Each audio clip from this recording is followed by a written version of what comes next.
David Sterling, the symbol of success. His name had become a headline on the covers of economic magazines, a model for lectures on entrepreneurship. But behind the sparkling financial figures and the manufactured smile was a steel wall built from solitude and suspicion. He believed in himself, in absolute control, and, above all, in the safe distance he always maintained from people. Emotions, in David's dictionary, were a deadly weakness, something that would cloud a leader's vision. He learned this early, when the harsh lessons of the market forced him to sacrifice warmth for power. Mark, his former assistant, was a prime example. Mark was loyal and dedicated, but his sudden death in a mysterious car accident reminded David that excessive attachment only leads to risk. So, when Khloe Miller walked into his office, she was not just a replacement, but a test of David's principles. Khloe Miller. She entered his life like a quiet breeze. Her demeanor was calm and professional to the point of being cold. Her eyes showed no fluctuation. Her face was devoid of emotion.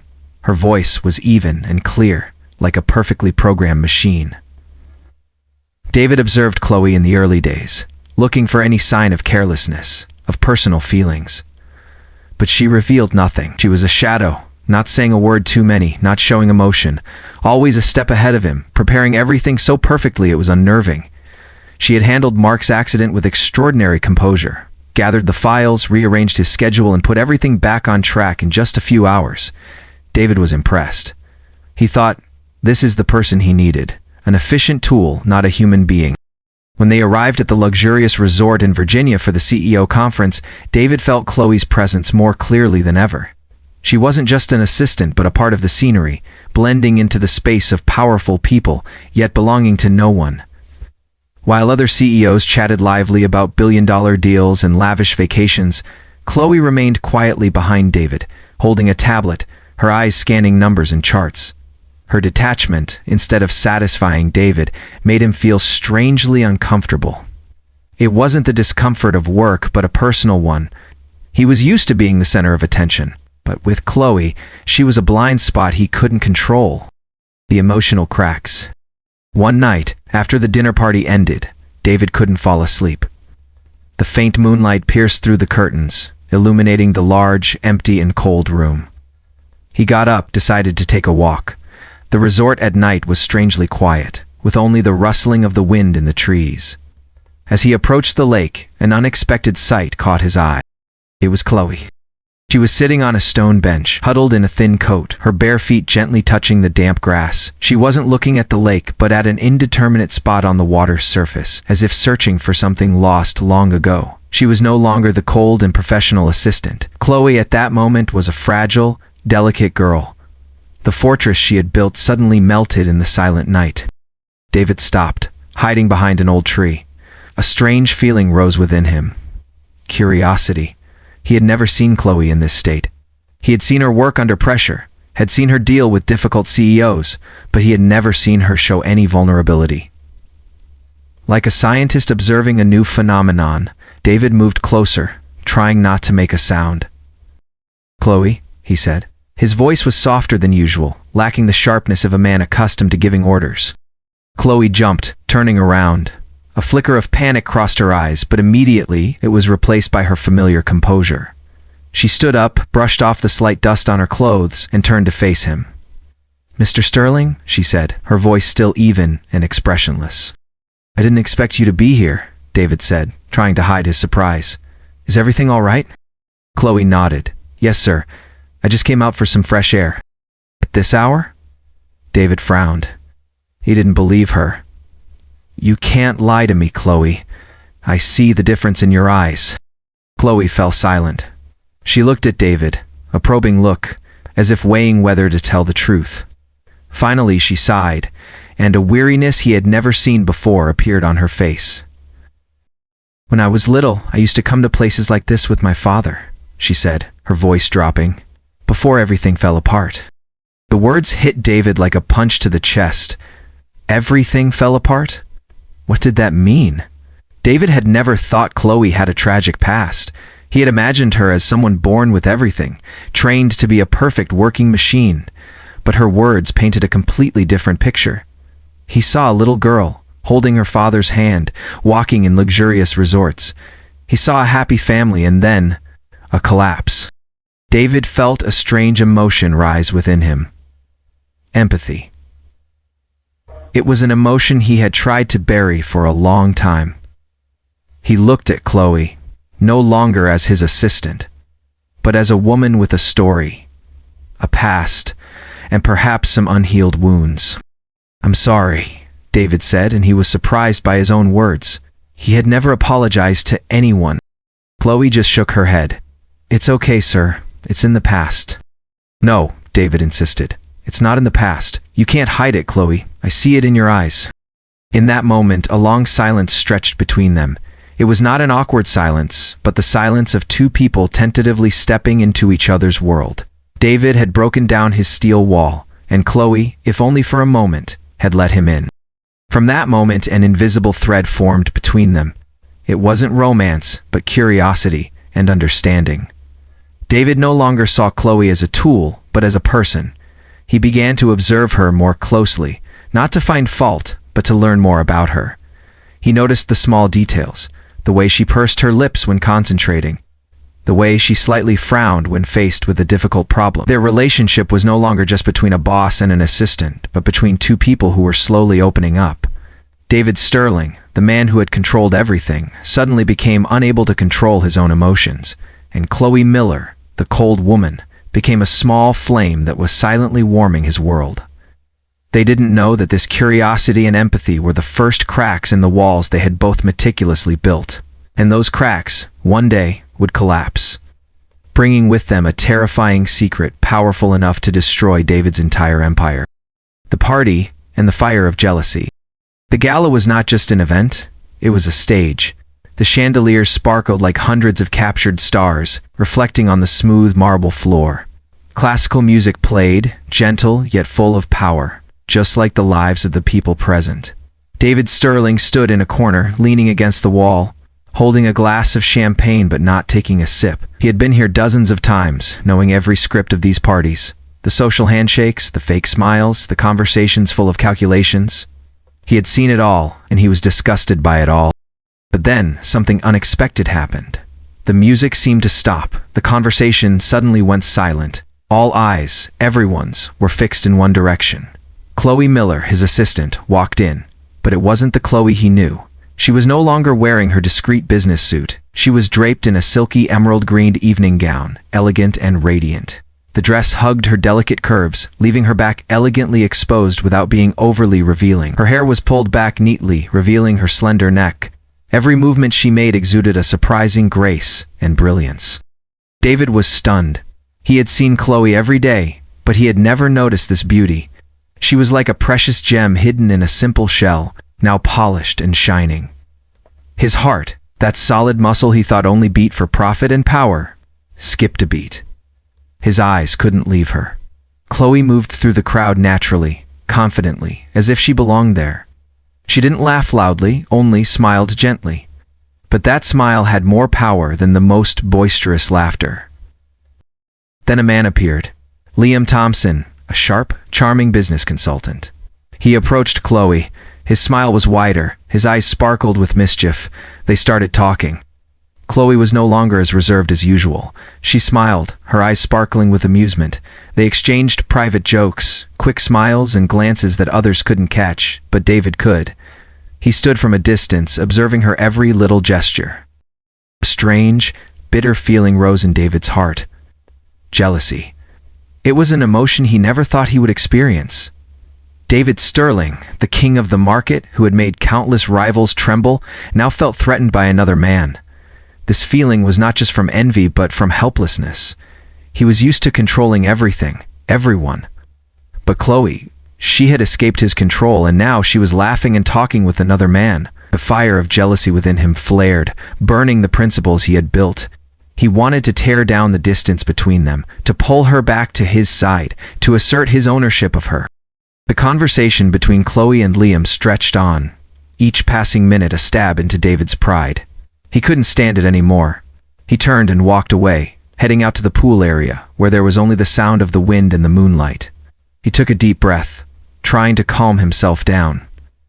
David had sworn to himself never to let emotions override his reason. But now, he was powerless against his own feelings. A moment later, he heard footsteps. Turning back, he saw Khloe. She had swapped her high heels for flats. Her hair was no longer in a neat bun, giving her a more natural, approachable look. She walked up to him, her eyes full of inquiry. "Mr. Sterling," she said, "you don't seem happy." David was silent.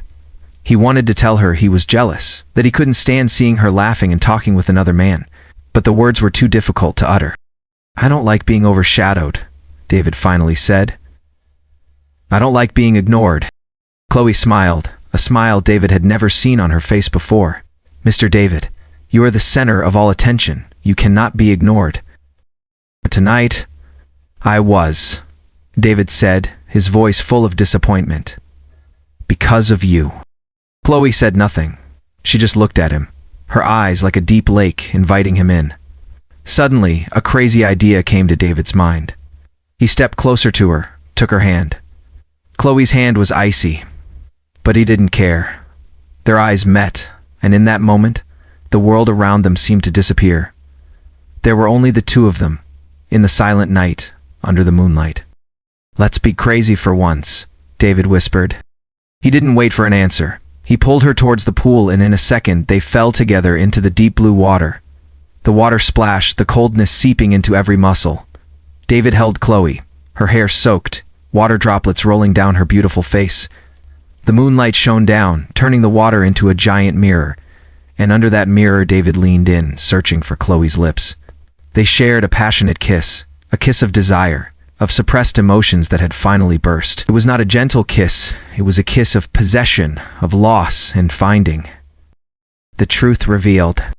The next morning, David woke up in a strange state. He felt relieved, but also anxious. He didn't know how to face Khloe. The kiss last night was a crazy thing, a complete deviation from the principles he had lived by. When he got to the dining room, Khloe was already there. She sat alone, drinking coffee, her eyes focused on her tablet.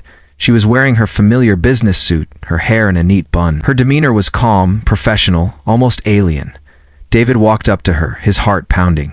He wanted to ask her about last night, to know how she felt, to know if she regretted it. But Khloe didn't give him a chance. She looked up, looked at him and said, "Mr. Sterling, we have an important meeting at 9 o'clock. I've sent the documents to your email." David was stunned. She was acting as if nothing had happened. The kiss last night, the intimacy last night, all of it had vanished. David felt like he was talking to a stranger. Her coldness, now, wasn't professionalism, but a new wall, more solid than ever. After the meeting ended, David asked Khloe to stay. He closed the door, trying to create a private space where he could talk to her. Khloe stood in front of him, her demeanor calm, her hands clasped. "Last night," David began, but he didn't know what to say next. Khloe cut him off. "Last night was a mistake, sir. Emotions are a luxury people in our position cannot afford." Her words were like a bucket of cold water splashing on David's face. He couldn't believe it. What was she saying? Was she denying everything that had happened between them? David felt angry, but also hurt. He had opened his heart, he had broken his principles, and she had thrown it all in the trash. "It wasn't a mistake," David said, his voice full of anger. "You felt it. I know you did." Khloe remained calm. "I was just doing my duty, sir." "What is your duty?" David snapped. "To pretend to love me?" Khloe looked him straight in the eyes. There was no longer coldness, but a dangerous sharpness. She took a deep breath. "All right, if you want to know the truth. My real name isn't Khloe Miller. I am Khloe Morrison." David Sterling was stunned. The name, Alan Morrison, it had haunted him for 5 years. He was the founder of Morrison Medical Technologies, a promising medical company that was mysteriously acquired by Sterling Industries 5 years ago. It was a complex deal, full of accusations and threats, and in the end, Alan Morrison died in a car accident, leaving an unresolved case. David had always thought it was an accident, but the rumors and suspicions still surrounded him. "My father died because of you," Khloe said, her voice as cold as ice. "He used every trick to take over my father's company, to stifle his dreams." David couldn't believe his ears. He looked at Khloe. Every line on her face, every smile, every gesture, all became fake. Everything between them, from the quiet moments by the lake to the crazy kiss, was all part of a larger plan. She wasn't his assistant, she was his enemy. "What did you come here for?" David asked, his voice hoarse. "To get revenge?" "I didn't come to Sterling Industries to work," Khloe said, "but to find justice for my father." David Sterling was devastated. For the first time, the empire he had built was challenged not by a rival in the market, not by numbers or contracts, but by a woman he was longing for. He had been deceived, used, and the feeling was more painful than any business failure. The woman he had opened his heart to, had revealed his vulnerabilities to, was the one who had dug a grave to bury him. And in that moment, David realized that the game had changed. It was no longer a battle in the market, but a battle of love and hate. The proposal and conclusion. The air in the room was frozen. The morning sun shone through the window, but it couldn't warm the coldness that was hovering. David looked at Khloe. The woman standing in front of him was no longer the calm Khloe Miller, but Khloe Morrison, who carried the pain and hatred of a daughter. She did not avoid his gaze, but faced him directly, each word like a poisoned arrow aimed at his heart. "If you have a conscience," she said, her voice no longer trembling but becoming sharp and resolute, "admit your mistake publicly. Give my father back the truth, even if it means your career will fall apart. Tell the world that what Sterling Industries did was wrong, was unethical." David felt the whole world spinning. Her words were like a sledgehammer, breaking everything he had ever believed in. Admit publicly? That would not only mean he would lose everything, but also the collapse of an empire built with sweat, tears, and even ruthlessness.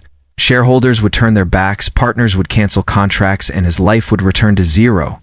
He had spent his youth building it, and now a woman was asking him to tear it down with his own hands.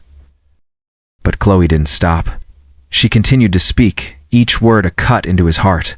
"My father believed in science, believed in salvation. He wanted to create a better world. But you took it all away, not just my father's company, but his life. Who do you think you are to destroy someone's life like that?" Tears welled up in Khloe's eyes. It was not a sign of weakness, but of anger. The tears did not fall, but they sparkled like broken diamonds, reflecting her pain.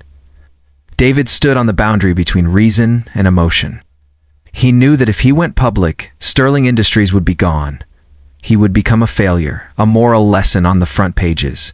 But he also knew, if he betrayed Khloe, he would lose something more precious. The only woman he truly loved, the love he had tried to suppress, had tried to deny, was now the only thing that held him back. He had lived a life full of power and money, but he had never felt as empty as he did now. And he realized that in that empty world, Khloe was the only light. David closed his eyes, his breathing became heavy. He was facing a no-win choice. On one side was his career, the life he had so meticulously built. On the other was Khloe, the only woman who had touched his heart. He had once thought he was a man without emotion, but now he found himself a slave to it. David took a deep breath, as if regaining all his strength. He had made a decision. A decision that would not only change his life, but also change Khloe's. He slowly opened his eyes, looking directly at Khloe. "I will not go public," he said.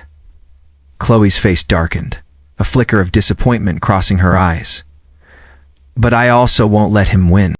"What do you mean?" Khloe asked, her voice full of doubt. David stepped closer to her but did not touch her. He wanted her to hear him clearly, not as a deceiver. "I've thought about this," he said, his voice dropping, "and I have a third solution. A solution that can bring justice to your father without destroying my career. A solution that we can both accept."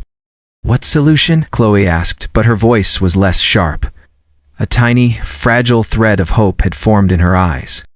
"We will establish a medical research foundation," David said, "named after your father, Dr. Alan Morrison. I will use my personal fortune to fund it. Millions, hundreds of millions of dollars. We will commit to transparency, to making all research public. We will hire the best scientists, people who share your father's dream. This foundation will not belong to Sterling Industries. It will belong to us. It will be your father's legacy, and it will create the medical breakthroughs he always dreamed of. David continued, his voice full of sincerity. In return, I just want Khloe by my side, not as an enemy, not as an assistant, but as a partner, someone to share with, to trust, to love. Khloe was silent for a long time.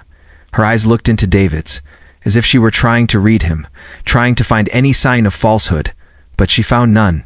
She saw sincerity, regret, and above all, she saw love. The love she had tried to deny, the love she had used to carry out her plan, was now the only thing that could save them both. She had come to destroy him, but in the end, she was the only one who could rebuild him. David's words were not just a deal, but a proposal. A proposal, not with a diamond ring, but with regret and love. A tear rolled down Khloe's cheek. It was a tear of liberation. She nodded. The end. 6 months later, at a solemn ceremony, a large crowd gathered to witness a historic event. The Morrison Foundation was officially announced. Pioneering medical research was presented. Promising figures of a brighter future were shared. Dr. Alan Morrison's dream had become a reality, not because of a giant corporation, but because of the love and redemption of two people. David and Khloe appeared together, no longer CEO and assistant, but a man and a woman who had walked through hatred to find love. David held Khloe's hand, and he no longer felt coldness or distance. He felt warmth, trust, and peace. Khloe looked at him, her eyes no longer holding hatred, but gratitude. They had found justice, not in a court of law, but in each other's hearts. The narrator's voice, warm and familiar, echoed one last time. Sometimes, justice does not come from a courthouse, but from a choice of the heart. A heart big enough to forgive, strong enough to love, and courageous enough to atone.